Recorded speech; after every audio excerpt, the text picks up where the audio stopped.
Il est parfois difficile de comprendre pourquoi on tombe amoureux de la mauvaise personne ou pourquoi on ne parvient pas à choisir le bon partenaire pour nous. Pour répondre à ces questions, il faut se pencher sur notre enfance.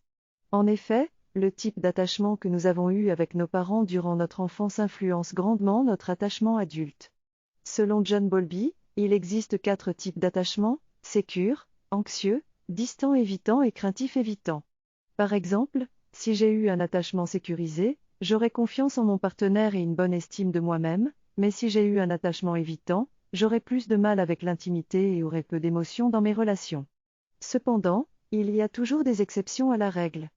Il est donc important de comprendre ces schémas de l'enfance pour ne pas reproduire les mêmes schémas une fois adulte. Par exemple, si j'ai manqué d'amour d'un père absent, je peux avoir des difficultés avec les hommes et tout faire pour recevoir l'amour de mon partenaire, même si cela est dévastateur pour moi-même. En résumé, notre enfance influence grandement notre comportement et nos choix de partenaires adultes. Pour choisir le bon partenaire de vie, il est important de comprendre ses traumas et de se comprendre soi-même. Nous ne choisissons pas notre partenaire par hasard, car nous attirons ce qui correspond à notre subconscient. Nous devons donc nous remettre en question et comprendre que notre entourage et nos partenaires sont un reflet de nous-mêmes.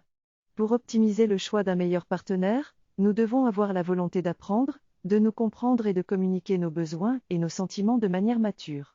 La communication, la compréhension et la compassion sont essentielles pour maintenir une relation durable. Tout commence avec nous-mêmes et en travaillant sur soi, nous pouvons faire évoluer une relation. Il est possible de changer le courant d'une relation en se changeant soi-même. Choisir le bon partenaire de vie commence donc par une meilleure compréhension de soi-même.